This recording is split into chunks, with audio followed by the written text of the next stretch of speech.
Hi, everyone. I hope you're doing well. It's snowing pretty hard here in Helena for a Valentine's Day.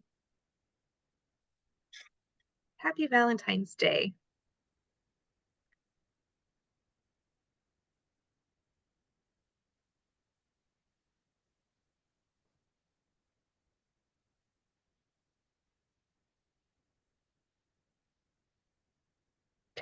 Really appreciate you all joining me for our February website chat. And I'm excited to also be joined by Savannah Still, our Montana Library Network coordinator, to talk about some updates from her and her team.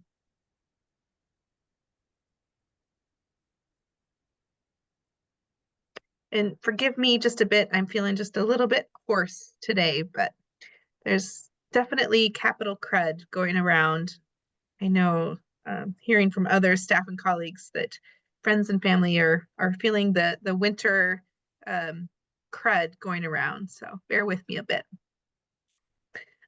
Today, I want to talk to you a little bit about just the legislative session and how things are going from my perspective. Our commission met this past Wednesday, and so we have an update on that commission meeting. As I mentioned, Savannah's with us to talk about the hotspot program and an update about the courier. You maybe saw some information from the state library about a social media misinformation campaign, so we just wanted to make sure all of you had the information that we shared out about that. And then looking forward to seeing many of you at MLA a little bit later this spring. So we'll be able to talk about some updates and previews of things that we have going on from the state library, including some information about the Montana Library Association conference. So a little bit about what's going on at the legislature. Everybody, please knock on wood. I've been telling everybody this. Thankfully, we are not seeing a lot of policy bills that impact libraries this year. I know many of you know that last session, there were a number of policy bills that changed the definitions of obscenity and could have criminalized some of the work of libraries. We are not seeing that kind of legislation this session, and I'm really grateful for that. There is a little bit more time for legislation to be introduced, so I would say we continue to be very watchful, looking at the bill draft titles that legislators have suggested to make sure that nothing comes up that might impact libraries. But so far, things are looking okay.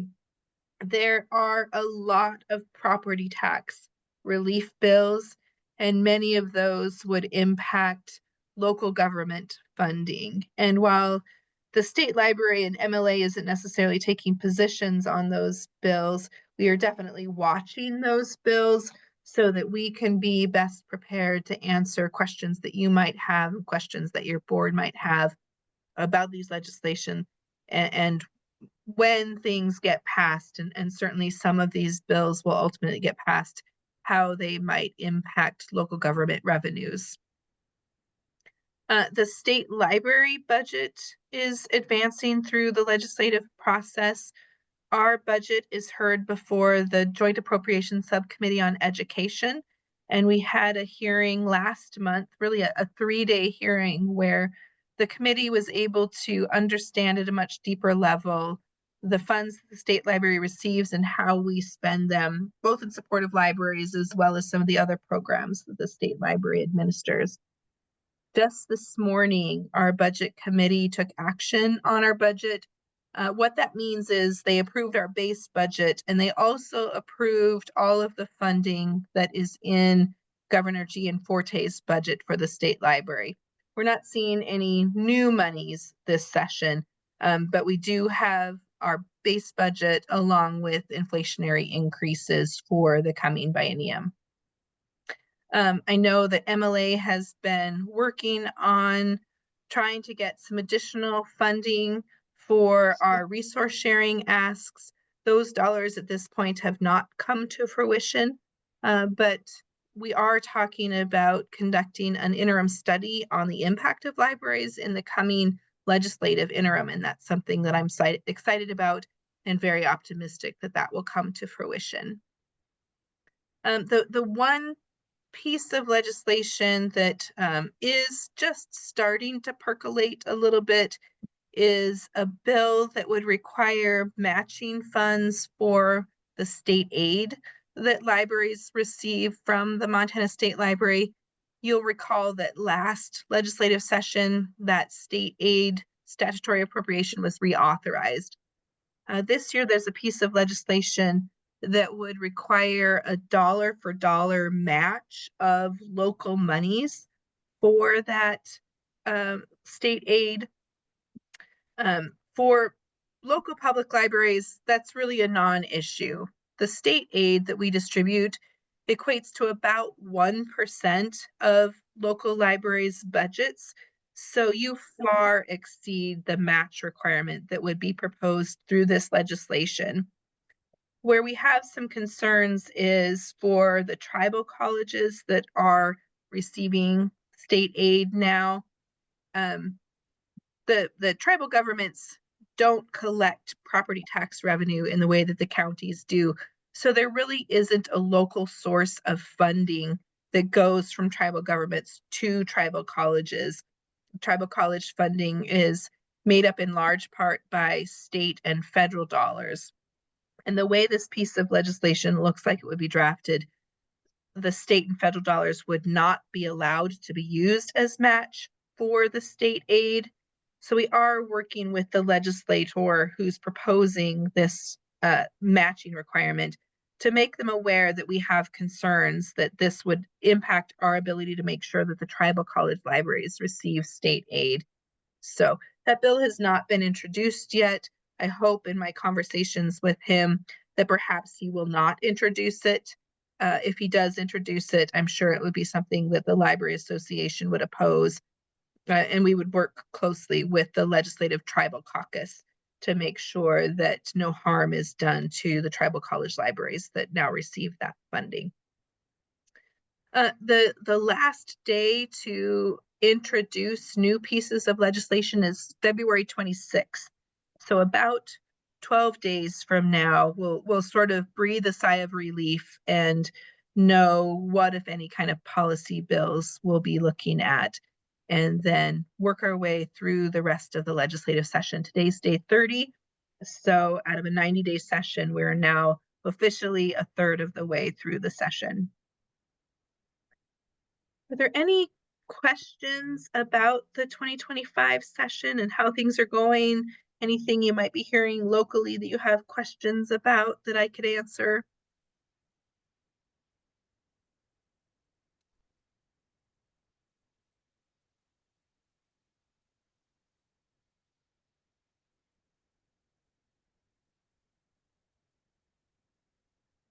Okay, feel free to put anything in the chat or unmute yourself if anything comes to mind.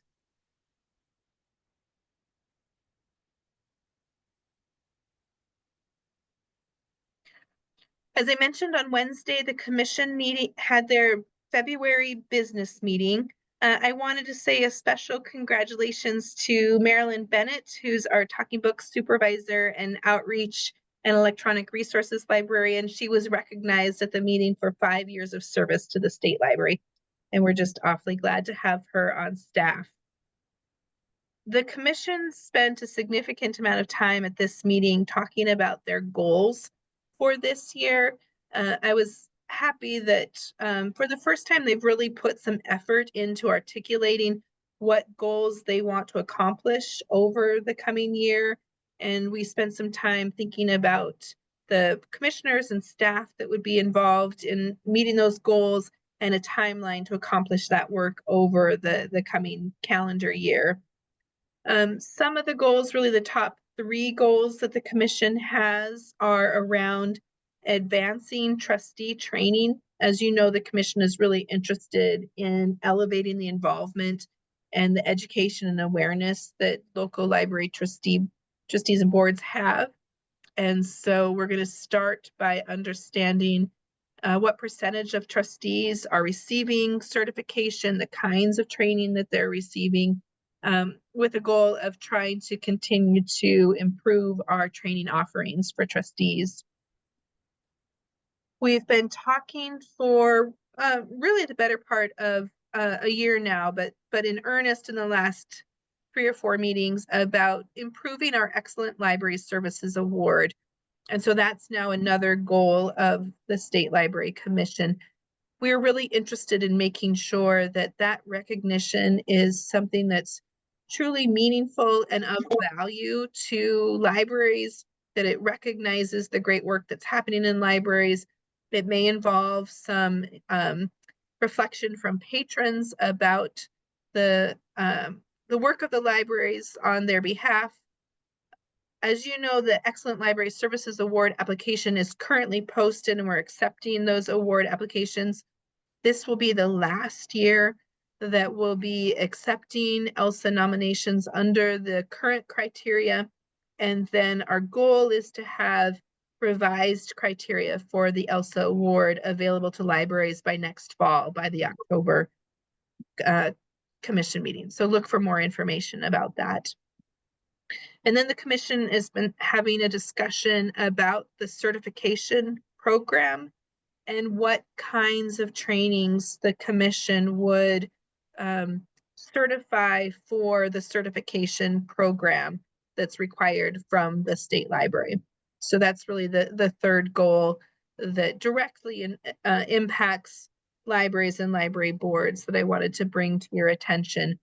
We're going to start our work on both the trustee training and the certification program at the March commission meeting. We'll be bringing baseline data about trustee certification and then offering more of a kind of an educational overview about the current certification program at that March meeting. And just a reminder that the March meeting will be at the Library Association conference. We'll be meeting at the Grand Tree Hotel where the conference will be located on Wednesday, March 26th. And that's always a great opportunity for librarians who will be at the conference to come and attend at a commission meeting. I know the commission would welcome your input as librarians. Another thing that the commission talked about at this meeting was the federal grants that we receive in light of the presidential executive orders, particularly around the diversity, equity, and inclusion executive order. As you know, President Trump's executive order curtailed that work. And so the commission wanted to make sure that we weren't involved directly in any DEI work that might be funded through our federal grants. And I assured the commission that we are not. We have heard and recognized that that's not a priority. And now I expect that we will be getting that kind of guidance directly from the Institute of Museum and Library Services. And I reminded the commission that we take that guidance from IMLS very seriously. As you know, our Library Services and Technology Act funds that we receive from IMLS, they fund things like our consulting program. They fund a portion of the shared catalog in Montana Library to Go and the Courier. So those funds are essential to our work to support library development. And I reminded the commission that we wouldn't do anything to put those dollars in jeopardy. Some of you might be hearing that federal funds are frozen. The IMLS funds are not frozen. We do have access to those funds, and we will certainly be taking any guidance that we receive from IMLS in the future about any updates to our funding award. Again, I just want to encourage you to come to that March 26th business meeting of the commission that will be at the Montana Library Association conference. And I know that Commissioner Brian Rossman is on the website chat today. So Brian, I'm really glad to have you with us. I always hate to speak for the commission when I'm talking about the commission meeting. So glad to have you here. And if you have anything else that you would want to add, I would welcome your input. Are there any questions or comments or discussion about the commission meeting?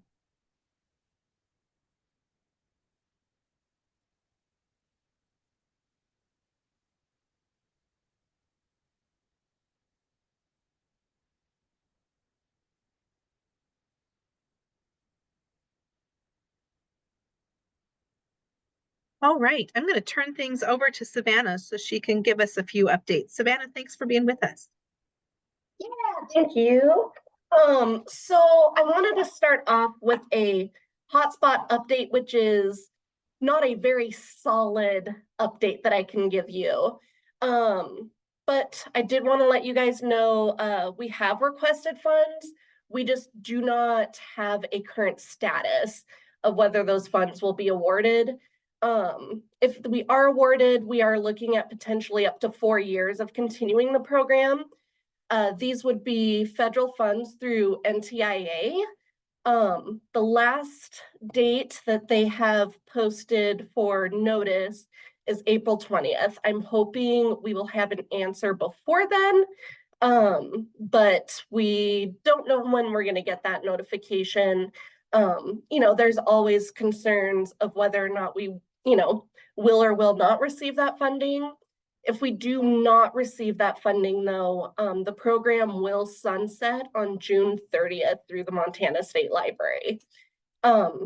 If you're a library who wants to continue the program, though, on your own, if we are in that position of having to sunset, I did want to provide a little bit of basic information. Basically, the cost of service is $30 to $40 per month per device. And if you need to buy a device replacement, it's $80 to $90. We were really hoping to have a more solid answer on whether we'd receive these funds before kind of important dates for E-rate came up. So that is one other option is going through E-rate. But if you're not familiar with E-rate or have not done E-rate before, please definitely take a very close look at some of the rules and regulations for E-rate and specifically the rules for hotspots. They're fairly extensive, and it would also require a contribution, a financial contribution with your library as well, because they have a cap of $15. But they do have other rules as far as, filtering and basically a max number of days that a device can go without service. So if you reach 60 days without the device being used, that device would have to be removed. Various different rules and regulations. So before you consider that, definitely take a close look at those rules and regulations. I will put in the comment box, I'm going to put a couple links that will have that detail. And then if we can continue the program, we will absolutely kind of continue as is. But with that being said, I know there are different things going on in different communities and needs have definitely changed. So if that need, has changed or changes in the future, please know that you can reach out, whether that's reducing the number of devices you have or increasing the number of devices you have. That's something we want to try to best meet your guys' needs that we can. And if we're capable of doing that, we will definitely shuffle that around the best to our ability. Savannah, there's a question from Nancy at the Wadsworth Library. Yep. She's asking, can we keep our current hotspot devices or would you have to buy your own? So if you continue on your own and let's say you choose to have it funded through your own library or friends of the library, you can absolutely keep your own device. Gil and I would work with that transition and work with those vendors, T-Mobile and Verizon, or Niemont, for you guys to take that over. So that's something, if we're looking at having to sunset, we would help you guys in that process of being able to transition the account into your own account with those vendors. So if that's the funding route that you're looking at, absolutely can keep your device. With E-rate, it's a little more complicated. So the overall rule for E-rate is that you can keep your devices and still, receive funding for the service. But you do have to go out for open bid. So let's say you have all Verizon devices, but a bid comes in from another vendor that's less expensive, you would need to go with the less expensive option unless you specifically write into your bid the information on devices of the device needs to be compatible, or the service needs to be compatible with this device, and also get a rate. So E-rate is a little more complicated. If you have the option where your current devices are compatible with the lowest bid, it's not an issue and you wouldn't need to buy your own. But if there's a lower bid that comes in, you may have to purchase some of those own devices. But E-rate funding is available for purchasing devices. So I put a couple links in there. I'll actually go back. Those kind of look like one link, but I'll redo those here in a minute. Any other questions? I hope I answered your question.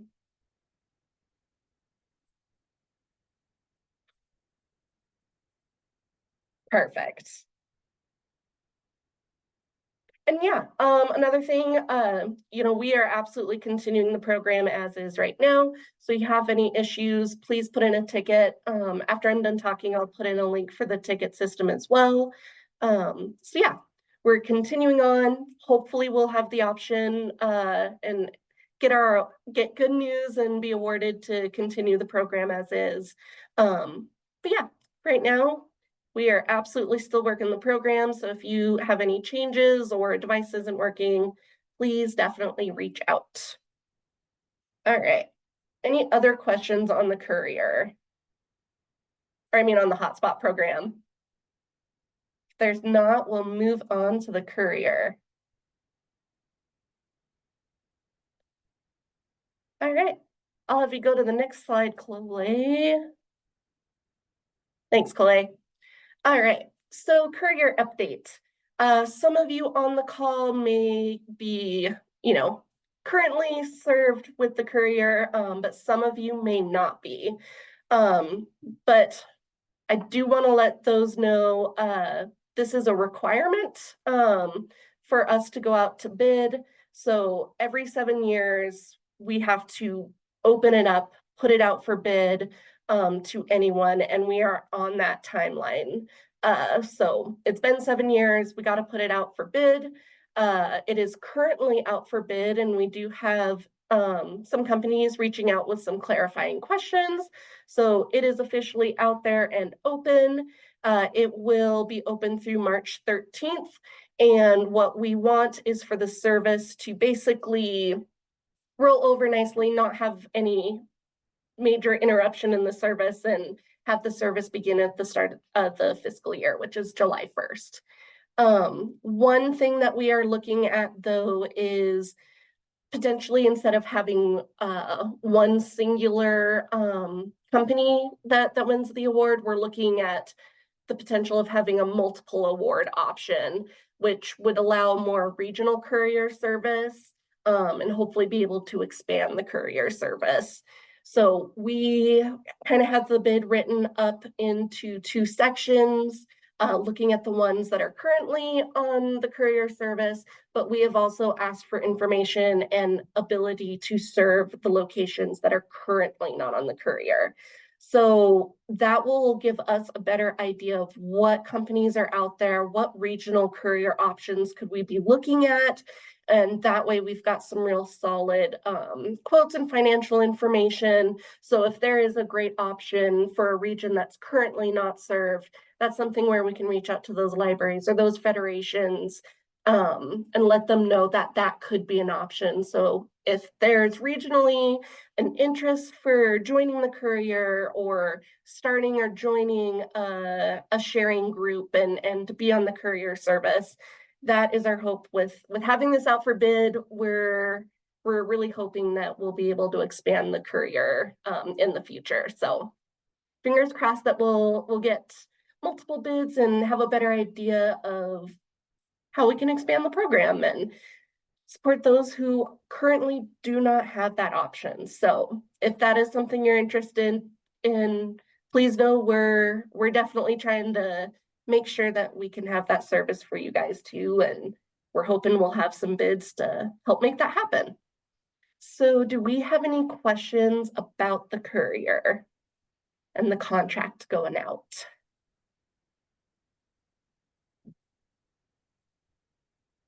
Is there anybody interested in joining the courier that's not on the courier or maybe on the call? It's a great question.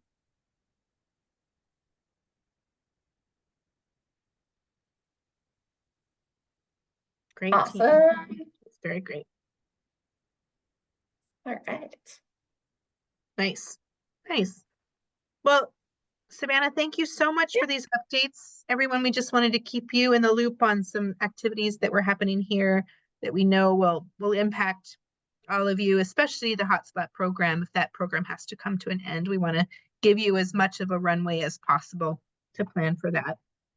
And hopefully we can respond with some good news in the next month or so, but just in case. Yeah, either way, whether we get the award or not, and if you want to continue on your own, we'll be ready to help with that transition, and hopefully we won't have to do that, and we'll get some good news here soon. So, but yeah, in the meantime, feel free to reach out. I'll put in a link for the ticket and my email here, but I'll go ahead and pass it on. Thanks, you. Savannah.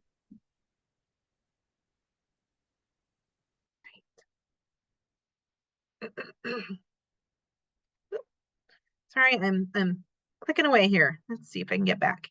So I mentioned, and I hope you all saw some information about this social media misinformation campaign.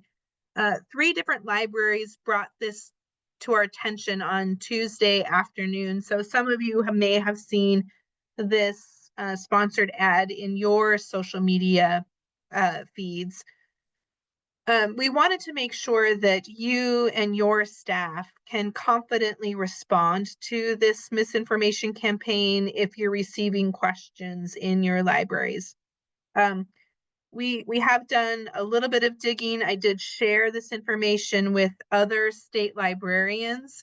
We know that at least in a handful of other states, they are starting to see this campaign as well. So it is something that's going around nationally. In doing a little bit more research, there is a law firm that's behind this campaign that seems to be, I'll say, the ambulance chasers of class action lawsuits. They seem to be perhaps attempting to drum up business for some kind of potential lawsuit. We do know that there have been recent concerns by different vendors that libraries work with about perhaps the sharing of public library information that could perhaps be behind this campaign, but that's just purely speculation. Really, most likely this is just a misinformation campaign intended to erode the trust in libraries. So again, our hope is that you and your staff can confidently say to your patrons, if they raise concerns, that we understand Montana library confidentiality laws for patron records, and that especially if you're in the shared catalog, we know that the data systems used to protect your patron records are very secure, and that we at the state library know and follow those library confidentiality laws as well. Just a reminder, library records prohibit the release of library records except by a court order, by a written request of the patron who's asking for their information. We can generalize or anonymize data for statistical purposes, and then you can use that data to collect overdue or stolen materials from their libraries. We very, very, very rarely are asked to release library records, at least at the state level. We have had warrants in the past, but that happens just very, very infrequently. So our best recommendations for you are make sure that you and your staff can tell your patrons, no, this isn't true. This is a misinformation campaign. we understand the laws and work hard to protect your patron data. Make sure that you understand any kind of policies. If you have questions of shared catalog staff, please let us know. If you're not a member of the shared catalog, take a look at your own data systems so that you understand how your patron records are being secured. The other point I wanted to make as it pertains to these vendors is that we have strict contract requirements that our vendors also comply with Montana's library confidentiality laws. That would be a violation of contracts for them to disclose any information outside of the requirements of the law. And even more importantly, we only pass minimal information, even just a portion of a library barcode, to a vendor in order to authenticate to that vendor service like Overdrive. So we're not sharing any kind of publicly identifiable information with the vendor themselves. So there's really just very little risk of patron information being disclosed in the way that seems to be being described in this social media campaign. So we hope this information is helpful for you if you're starting to see or hear any questions in your libraries. And of course, if you have more questions or need more information from us, please do let us know.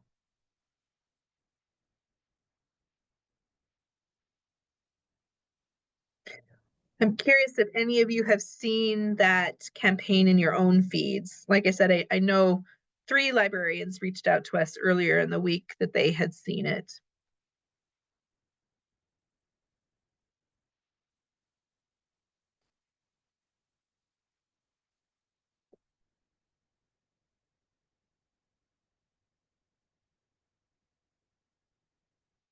Sounds like it's a little bit of a mixed bag.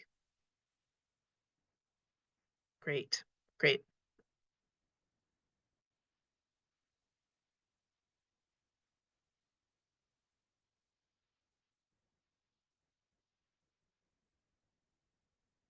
That's the information we had prepared to share with you. As always, if you have questions about anything we talked about or anything we didn't talk about, but you have a burning question, please feel free to put it in the chat or unmute yourselves. I'm happy to have a conversation.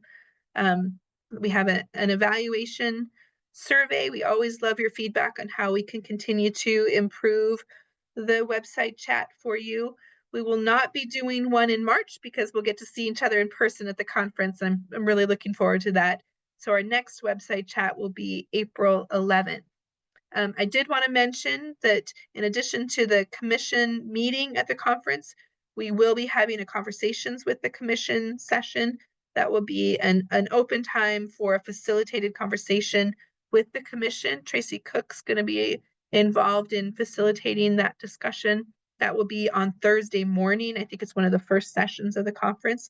So we hope you'll join the commission for that session. And then our staff are going to be offering a number of sessions throughout the conference. So we really look forward to seeing all of you there.